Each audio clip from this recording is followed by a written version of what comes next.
Hello everybody, you're looking live at the beautiful Naples Botanical Garden, Aces in the Southwest Florida community.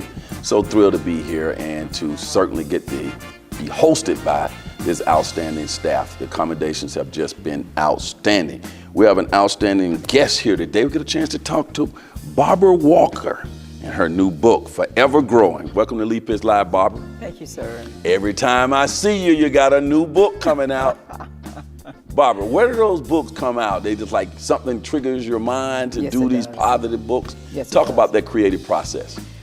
This time around, greenery, growing, healthy things, being able to live again. Inspired this one. You know what you just said, greening, growing, and to live again. I noticed in your book, you talk about the process of forever growing is like watering a plant. Yes. And then things start to spring up. Yes. When you're walking through this outstanding botanical garden on your way here into the studio, it ties right into the growth process as you're seeing all these beautiful greenery, right? Yes. Talk about just the Naples Botanical Garden and just what you feel about this place. When we first entered onto the grounds, it was like a breath of fresh air.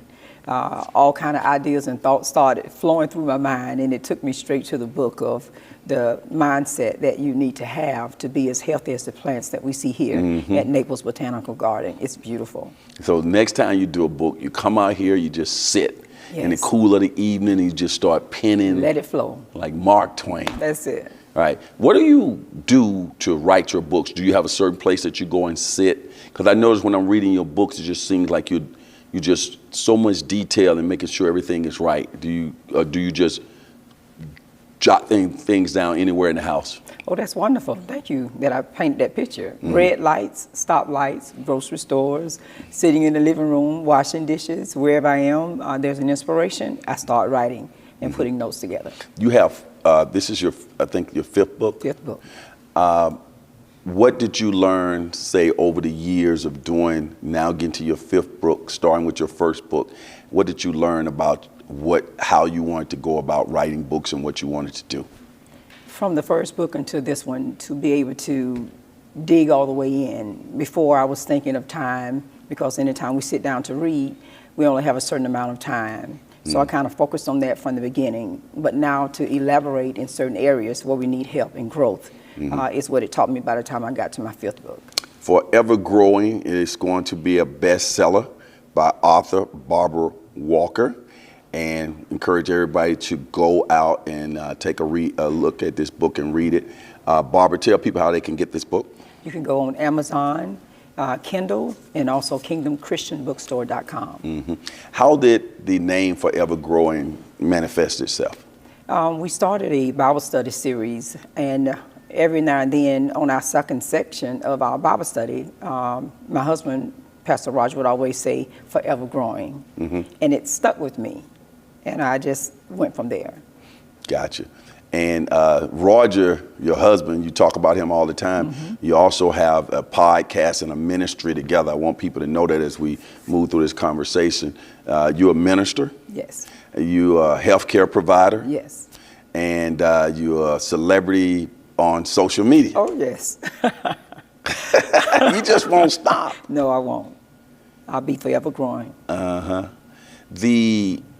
The podcast, when I tune into the podcast, it seemed like to me a lot of times you are inspiring couples and telling these stories on how they make their lives continue to grow as a couple.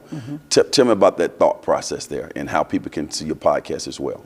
The podcast is on Facebook Live on Mondays at 8 p.m. And we also have our podcast, our PTM Internet Radio, Hanging with the Walkers. We love to inspire couples, but we knew that we were singles before we were a couple. So a lot of times we mentor our singles and encourage them to celebrate the couple so that when they become a couple, they'll be able to reach back and help those. Are you like counselors in a sense? Yes, we are. Okay. So congratulations on all of that. With your books, you have music accompanying your books. Talk about, with this book, Forever Growing, the type of music and why you incorporate music with your books. Because I want to help set an atmosphere for learning. A lot of times when we sit to read something, so many interruptions.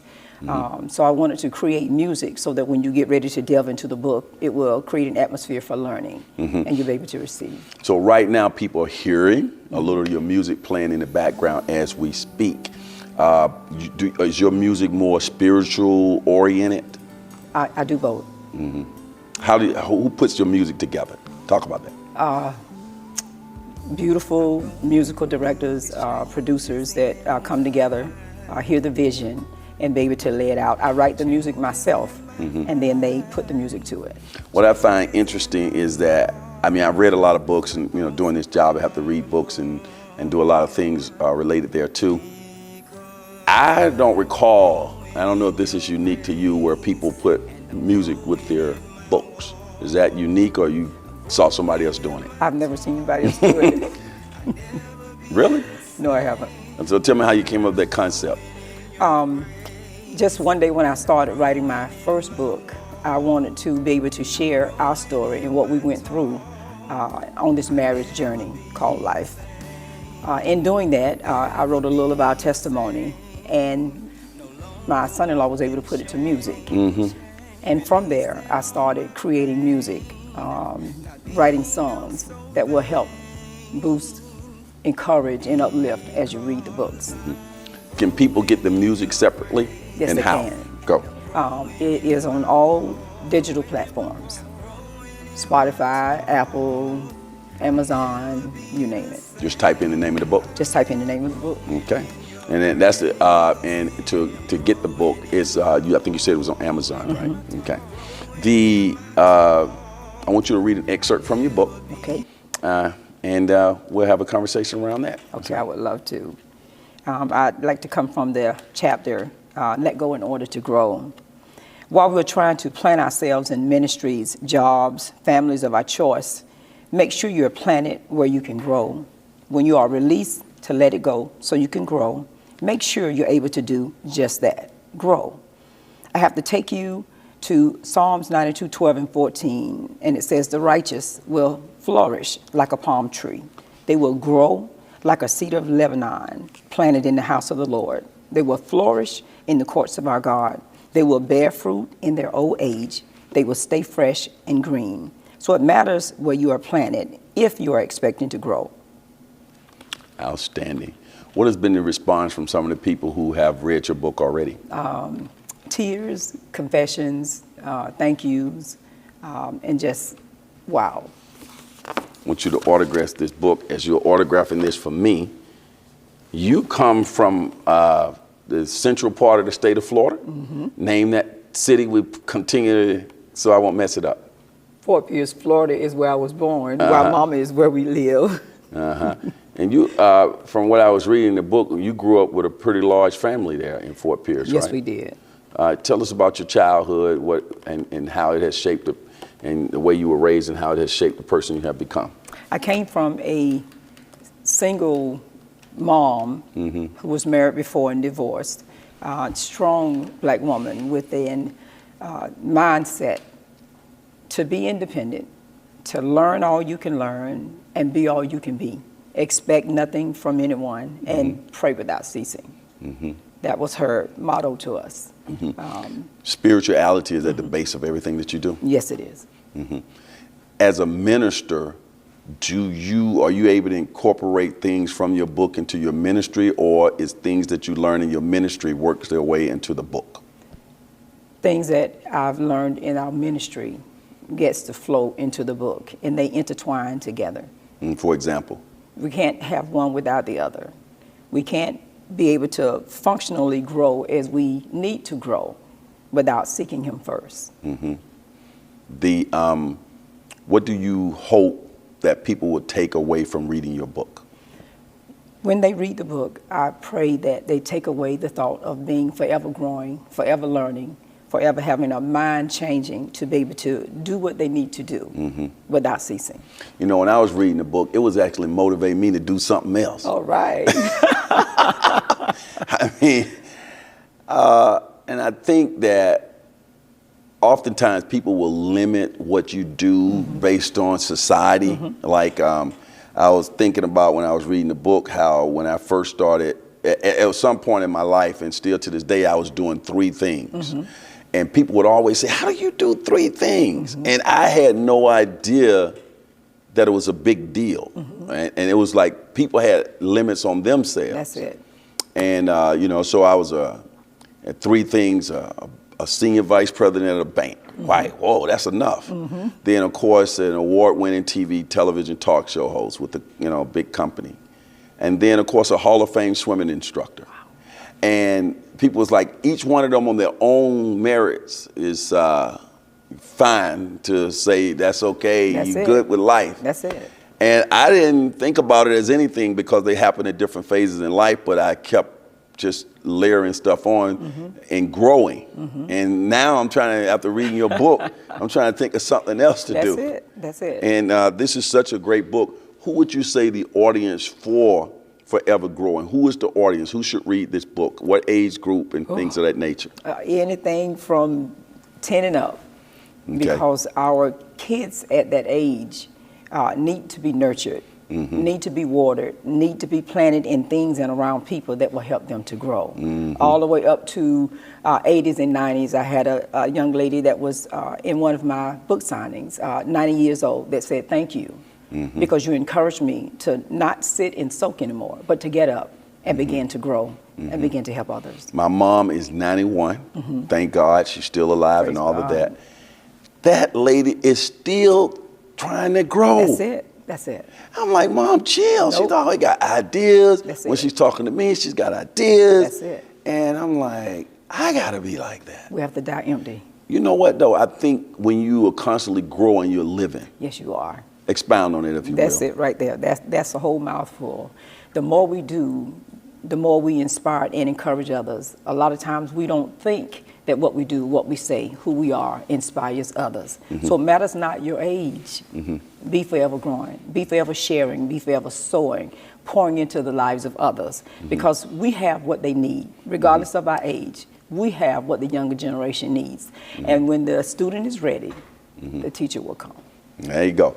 I want you to talk about your other books and briefly talk about how one built upon the other. And of course, people can go to Amazon and get all your other books too. Sale, sale, sale. Sale, sale, sale. All right, begin. Thank you. We can make it work. We started trying to share about marriages, things that we need to do to prepare yourself from single to being married. Of course, going to volume 2, being able to help blended families to be able to come together, bring our finances together, bring our families together. And then I do fit on top of that to make you realize that you do fit in any situation because that ground has already been given to you. People know who you are, but do you know who you are? And then to be able to get to his wife, his armor bearer, reminding us as wives that we have a dual role, that regardless of how angry we get, we still have to pray for you all, cover you all, and do what is necessary to keep you healthy, happy, and wise. And then forever growing, to never stop learning, never stop growing. And of course, I've had the pleasure of probably interviewing you on 2 or 3 of those other books. 3. But one of the things that I noticed, 3. One of the things that I noticed in your books, one, if I recall, they all had music accompanying them. And you always had these little work pages and things like this in the book. People can see this on screen. You have places to take notes and diagrams and different things like that. So your books are always teaching, aren't they? Yes. Talk about the process of you thinking to have that as a part of the process. A lot of times we read things, we lay it down and we forget about it. But in the books that I've been blessed to write, I want you to be able to take time to really read it, not just read it and skim through it. But when you read it, you're going to learn from it. So what did I really learn? So if the notes are already there, you have no other choice but to write it down. Right. And then they're all together. They're not in pieces here and there. It's all in one place. Yeah, when you write things down, you crystallize those thoughts and you're more likely to act upon them and take them very seriously. That's it. That's it. Well, Barbara, it's always been a pleasure to have you on the show. Yes, sir. Thank you so much. And looking forward to getting you back in the future. Thank you. And thanks for always showing up at Leap Live after work and being a great partner. It's our pleasure. All right, and you come dapper every time. People are seeing her. Isn't that the lady at Leap Live after work in the front seat with Roger? With the big smile. Yeah, always clean. Remember, for those who say it can't be done, they're usually interrupted by those like the people here at the fine Naples Botanical Garden who are doing it. And Miami might have the oranges, but Forever Growing by author Barbara Walker has got the Juice. They got the juice. We'll see you. Lee Pitts Live is a Lee Pitts Enterprise production. Hello everybody, this is Lee. I'm so glad that you watched that particular show, and if you enjoyed that show, we got other shows like that. Just subscribe to our YouTube channel, watch Lee Pitts Live on demand anytime, and also hit us up on all our social media platforms. Just type in Lee Pitts Live, and there you go.